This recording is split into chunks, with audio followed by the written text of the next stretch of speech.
8 de la mañana suena el arriero ahí, Ricardo Mollo, Divididos, un gran tema para marcar también el comienzo de este tercer bloque en este a fondo de sábado 18 de marzo. Vamos discutiendo varias cosas, pero sin duda alguna que una de las cuestiones más importantes para discutir hoy por hoy tiene que ver todavía con las percepciones de imagen, tiene que ver con el análisis político duro y profundo de lo que va pasando a nivel nacional con un gobierno que empieza a tener que luchar con los paros y las marchas y los paros generales y todo lo que en definitiva en la Argentina parece que nos vamos mal acostumbrando a que sea la norma. Es por eso que tenemos el placer de tener en línea ahora mismo acá en A Fondo por el Techo a Pablo Nopov. Él es analista político, director de Isonomía Consultores. Va a estar el 21 de abril acá en Rosario en el 9º Foro de Economía y Negocios en Fundación Libertad. Pablo, gusto de tenerte en línea. Te saluda Garrett Edwards. ¿Cómo te va, Casey? Buen día. Estábamos ahí mencionando que son semanas verdaderamente para tratar de ir midiendo el pulso y que nos ayudes, bueno, vos ahora, a entender cómo está parado el gobierno con todo lo que viene sucediendo en las últimas semanas. Mira, hay dos o tres elementos que cobran relevancia, ¿no? Digo, en las últimas semanas han sucedido cosas.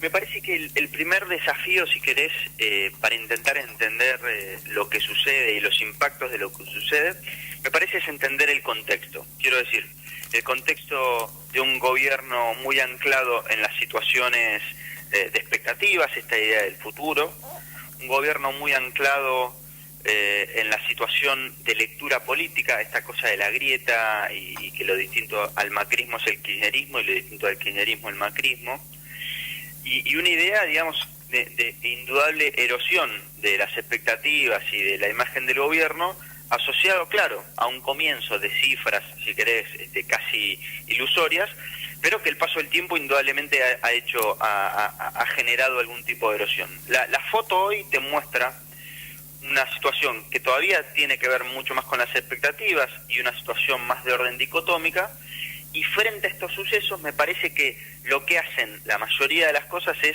acelerar o no ponerle tanta velocidad a un proceso macro que se viene dando. Lo que quiero decirte, además de esto, es que la mayoría de los eventos terminan teniendo alguna lectura actitudinal. Quiero decirte, O sea, el paro docente, aquel más cercano de aprobación al gobierno, tiene una lectura de política por parte de los sindicatos, y aquel más lejano tiene una lectura de impericia o de lectura política negativa por parte del gobierno. Claro. Lo que quiero decirte con esto es que la mayoría de las variables que nosotros medimos terminan teniendo una lectura dependiendo de cuánto te lleves o no te lleves con este y con el pasado gobierno.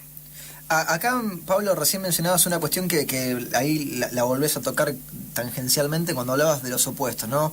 Hay una suerte de posibilidad de reconocer lo uno, es decir, supongamos, cambiemos el macrismo, lo que fuera, solamente por oposición con lo otro, con el kirchnerismo, es decir, es casi como Batman y con el Guasón, que se necesitan mutuamente en el ida y vuelta el villano y el bueno para existir.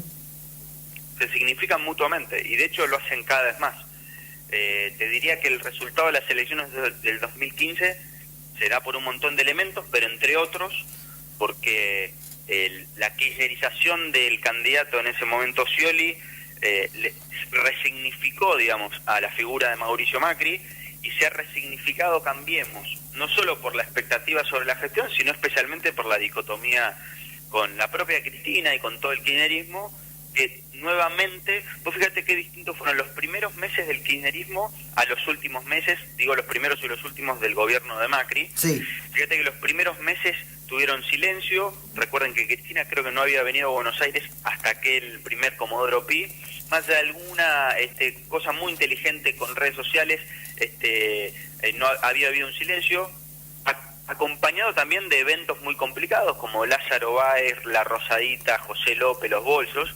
Pero fíjate cómo después de esos primeros meses, supone que fuese primera mitad de año contra segunda mitad de año, Cristina vuelve a la palestra, Cristina vuelve a ocupar un lugar en donde también el dato interesante, que no lo ha logrado, pero que es interesante la búsqueda, es de ampliar el espectro tomando todo lo no macrista con esta idea de Frente Cívico Ciudadano. Insisto, no lo ha logrado, pero sí ha logrado ocupar un lugar de distinción. Pablo, Cristina, ¿maneja bien las redes sociales? Porque a mí me mencionabas que hubo un momento en el que Cristina no estuvo dando las vueltas en lo público, en la que no aparecía demasiado, excepto cuando le tocaba hacer las visitas a Comodoro Pi, pero siempre mantiene una permanencia en lo que es Internet, en lo que es Twitter, en lo que es Facebook. ¿Las está manejando bien de acuerdo a lo que uno puede imaginar pueden ser sus finalidades?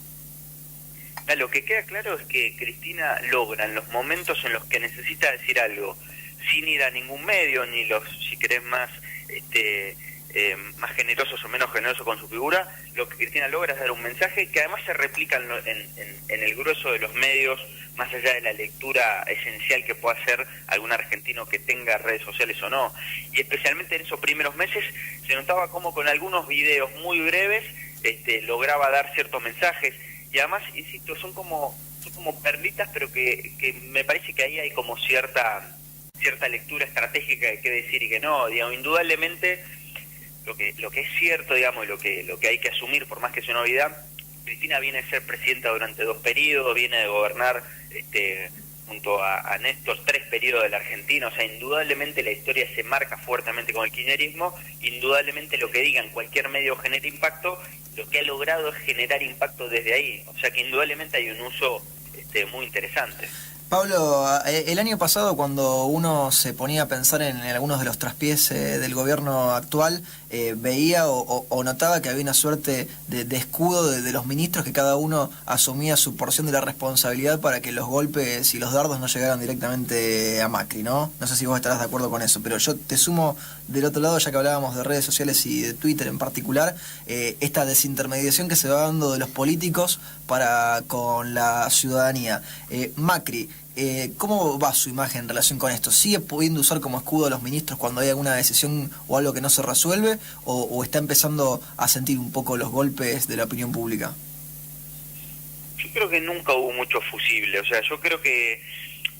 creo que esencialmente la decisión de no tener grandes ministros, por ejemplo, en el área histórica y argentina que tiene que ver con la economía, me parece que lo pone a Macri en un lugar adelante de todo, ¿no? Me parece que Macri tiene como ventaja esta idea conceptual del equipo, me parece que eso le da como cierto espacio, pero que al final de cuentas el argentino es súper presencialista, digamos, no solo el sistema, digo, el argentino como elector, digamos, espera mucho del presidente, de hecho espera que le resuelva cosas que conceptualmente no debería hacerlo o que no puede hacerlo por una cuestión de alcance de los temas, y me parece que el paso del tiempo lo va a poner todavía más en el centro, con los riesgos pero también con las oportunidades que eso implique. Quiero decir con esto, yo les decía al principio que hay muchas lecturas actitudinales, ¿no? Digamos, sí. o la mayoría de las lecturas.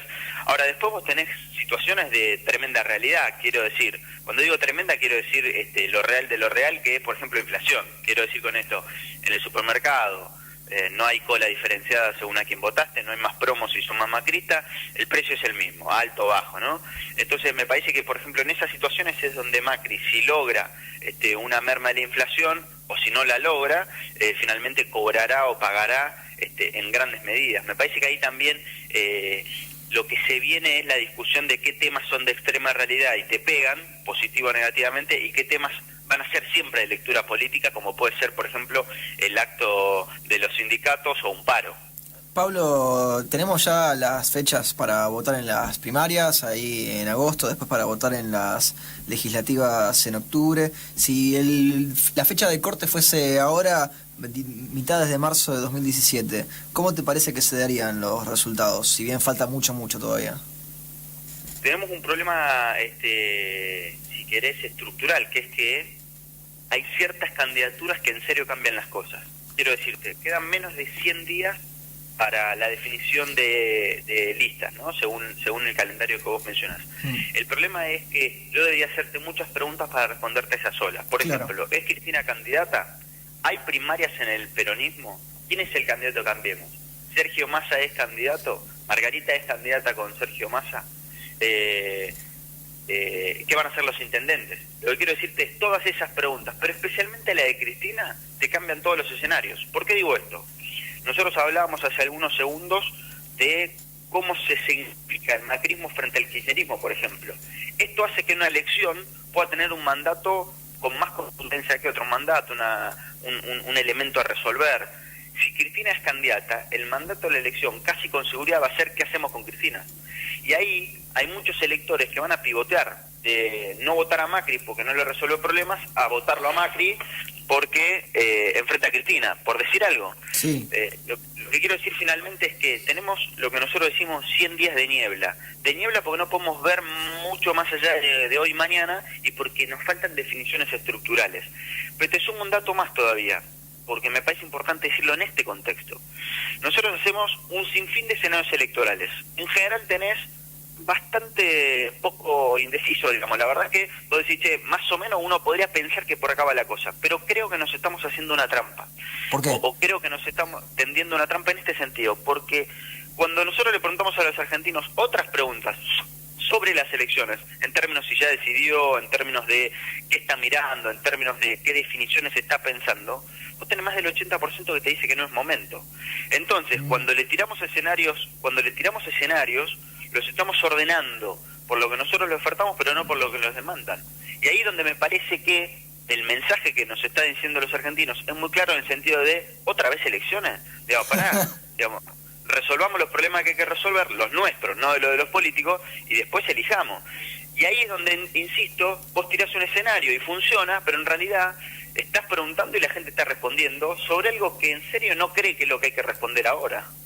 Pablo, te agradecemos muchísimo este contacto. Me parece que con estos 100 días que tenemos por delante, cuando te tengamos acá en Rosario el 21 de abril en el 9º Foro de Economía y Negocios en Fundación Libertad, vamos a poder escuchar un poco más cerca también con los datos y las preocupaciones por las elecciones que se avecinan. Sin duda, será un placer enorme como siempre. Hablábamos con Pablo Nopov, analista político, director de Isonomía Consultores. Trató de ayudarnos a entender y creo que estamos con un panorama mucho más claro de cuando comenzamos la jornada. Lo que va a pasar con las elecciones, en definitiva, que no está todo claro porque la gente no quiere tener que votar ahora ni preocuparse por eso. La gente quiere que le resuelvan los problemas, no ir de elección en elección. 9:20 de la mañana acá en A Fondo.